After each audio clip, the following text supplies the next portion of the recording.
नमस्कार प्रिय दर्शकों, हाजिर हूं मैं राहु और केतु के राशि परिवर्तन प्रभाव को लेकर।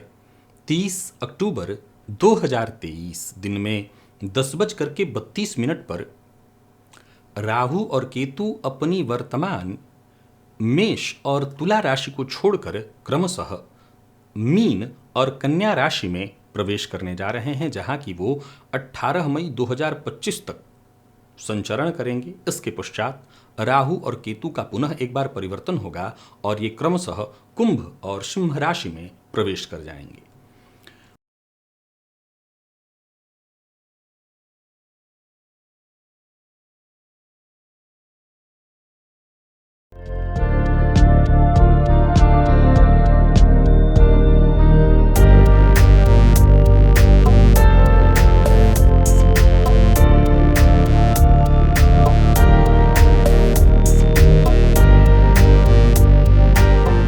प्रिय दर्शकों, मीन लग्न और मीन राशि के जातकों के लिए राहु और केतु का यह गोचर कैसा प्रभाव लेकर के आ रहा है, आइए इस विषय पर हम बृहद चर्चा करते हैं। ज्योतिषीय दृष्टिकोण से देखें तो लग्न और सप्तम भाव, ये दोनों ही भाव पूरी जन्म कुंडली का सबसे महत्वपूर्ण भाव है। राहु और केतु का आपके लग्न और सप्तम में गोचर करना देखा जाए तो इसे बेहद अनुकूल है, ऐसा नहीं कहा जाएगा। ये अवधि आपके लिए परेशानी लेकर के आ सकती है। आपको बहुत संभल कर के रहना होगा, सचेत रहना होगा।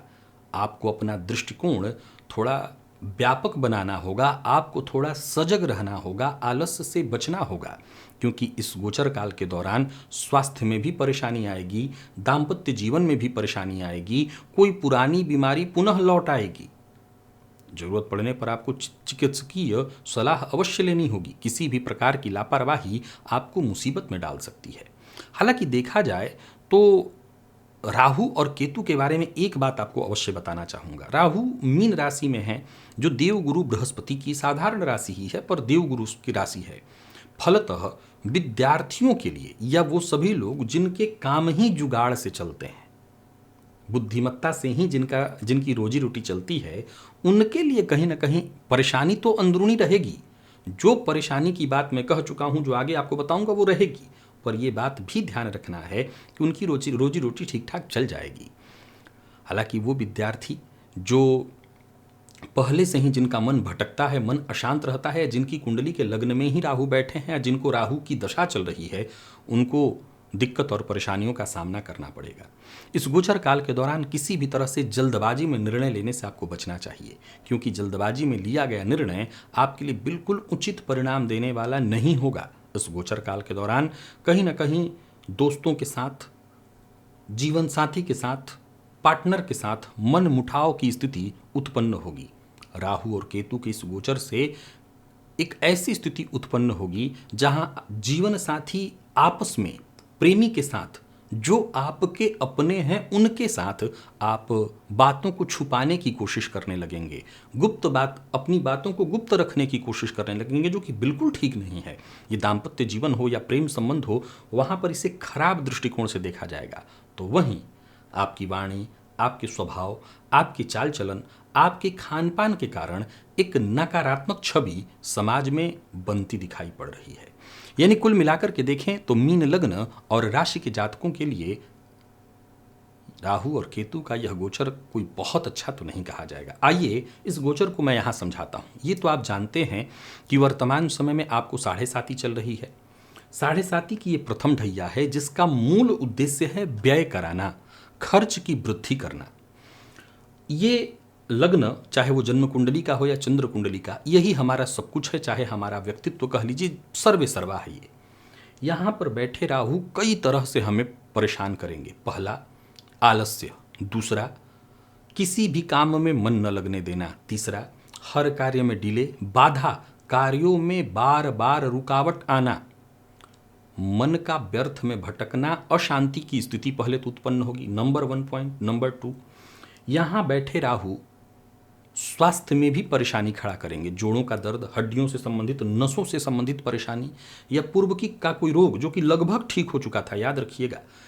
शनि राहु का यहाँ संबंध किसी तरह से नहीं बन रहा है, परंतु लग्नगत राहु कई बार दीर्घकालिक रोग शरीर में प्रवेश करा देते हैं, तो स्वास्थ्य को लेकर के बहुत सचेत रहना है। अब आगे बढ़िए। राहु की दृष्टि पंचम भाव पर पड़ेगी। ये प्रेम का क्षेत्र हो गया, पेट का क्षेत्र है, पेट का भाव यही है, शिक्षा का भाव है, आपके संतति का भाव है। समझ लीजिए कि इन सभी क्षेत्रों से आपको परेशानियां देखने को मिलेंगी। गौर करिए, ये जो लग्न है ये आप हैं और आपको इस गोचर काल में परेशान रहना है। क्यों? क्योंकि ऑलरेडी आपको 7.5 से परेशानी हो रही है, इधर राहु भी करेंगे। प्रिय दर्शकों, यहाँ एक बात फिर रोक करके बता देना चाहता हूँ। कई बार ऐसा लगता है कि ज्योतिषीय चर्चा करते करते कहीं हम सामने वाले को डरा तो नहीं रहे हैं। इसको समझिए। देखिए, मैं बार बार एक बात कहा करता हूं, गोचर मौसम की तरह होता है। इसको लेकर के डरने की नहीं, समझने की आवश्यकता है, सजग हो जाने की आवश्यकता है। मौसम का अलर्ट जब जारी होता है, आप समझ लीजिए कि कहीं किसी समुद्री तट वाले इलाके में रहते हैं, वहां मौसम का अलर्ट जारी हो गया कि कोई चक्रवाती तूफान आने वाला है, तो क्या ये आपको डराने के लिए किया जा रहा है या आपको अलर्ट करने के लिए किया जा रहा है? जाहिर सी बात है, अलर्ट किया जा रहा है ताकि आप सजग हो जाइए, सावधान हो जाइए। संभव है कि साइड के एरिए से ही वो तट को छू कर के तूफान लौट जाए, आपको कोई हानि ना हो, लेकिन अगर आप सजग रहेंगे तो कम से कम सुरक्षित तो रह ही जाएंगे। क्या जाता है कि आपका कुछ नहीं डूबे। अब यहां समझिए, गोचर भी उसी मौसम की तरह है। गोचर का मूल प्रभाव तभी पड़ता है जब जन्म कुंडली की स्थिति भी बिल्कुल खराब चल रही हो। तो एक पॉइंट तो मीन लग्न राशि के जातकों के लिए है ना कि 7.5 चल रही है। 7.5 का दुष्प्रभाव तो कहीं ना कहीं ये है ही जो मानसिक अशांति और परेशानियों को देने वाली है। अब अगर जन्म कुंडली में कोई ऐसी दशा चल रही हो जो कारक नहीं है, तो फिर तो आपको चिंतित होना ही पड़ेगा। मीन लग्न और राशि के जातकों के लिए फिर मैं जो प्रेडिक्शन कर रहा हूं वो तो लागू होगा, परेशानी आपके साथ होगी। तो जैसा मैंने कहा कि पंचम भाव संतान का है, तो संतान को लेकर के चिंता बढ़ेगी, संतान की शिक्षा को लेकर के चिंता बढ़ेगी, प्रेम संबंध में बाधा उत्पन्न होगा, गलत फहमी उत्पन्न होगी। जैसा अभी थोड़ी देर पहले मैंने कहा, चाहे वो प्रेमी हो, जीवन साथी हो, आप अपनी बात को सामने वाले से छुपाने लगेंगे, राज रखने लगेंगे, पर्देदारी करने लगेंगे। ये ठीक नहीं है। पंचम पर दृष्टि पेट से संबंधित परेशानी, श्वास जन्य रोग इत्यादि की संभावना। सप्तम पर दृष्टि से दाम्पत्य जीवन में कलह, मतभेद। एक और बात, राहु और केतु के सप्तम से संबंध में एक सबसे बड़ी समस्या क्या होती है उसे आप जान लीजिए। वो होती है भ्रामक समस्या। मतलब आप दोनों लड़ रहे हैं, यानी जीवन साथी के बीच दंपत्ति में लड़ाई हो रही है।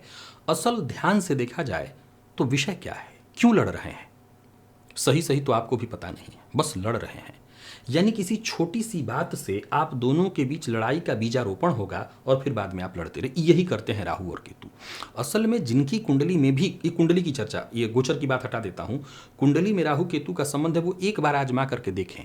आपके दाम्पत्य जीवन में जब भी आग लगेगी, कोई विशेष विषय नहीं होगा, बेहद मामूली व्यर्थ की बात, और फिर आपस में लड़ते रहेंगे आप। यही करेंगे वो। तो जिनकी जन्म कुंडली में पहले से ही गलत फहमी है, वो जिनकी जन्म कुंडली में, जिनके जीवन में, दाम्पत्य जीवन में पहले से ही कलह की स्थिति बनी हुई है, वो बहुत सजग हो जाएं, क्योंकि परेशानी बिगड़ जाएगी, परिस्थिति बिगड़ जाएगी, परेशानी बढ़ जाएगी। राहु की दृष्टि पड़ेगी, नीच दृष्टि भाग्य भाव पर, भाग्य का साथ थोड़ा कम मिलेगा, पिता के साथ संबंध में परेशानी आएगी, व्यर्थ की यात्रा होगी। पिता अगर आपके कार्यक्षेत्र में है तो उनको उनके कार्यक्षेत्र में परेशानियों का सामना करना पड़ेगा। तो इन सारी चीज़ों को एक बार आप मिला करके देखें तो ये टोटली परेशानी दिखाई पड़ रही है। केतु की तरफ आइए। केतु की दृष्टि लाभ भाव पर, व्यक्तित्व पर और तृतीय पर पड़ेगी।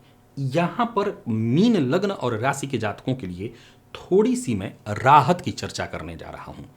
लाभ भाव पर केतु की दृष्टि से आकस्मिक ही सही धनागमन होता रहेगा, लयबद्ध तरीके से। तो अब जिनकी सरकारी नौकरी है, जिनको हर मंथ सैलरी मिल रही, उनके लिए क्या विचार करना, लेकिन जो व्यापार कर रहे हैं, जो अपना सेल्फ काम कर रहे हैं, उनके लिए कहना चाहता हूं कि लयबद्ध तरीके से तो पैसा नहीं आएगा कि मतलब हर महीने आ जा रहा है इतना।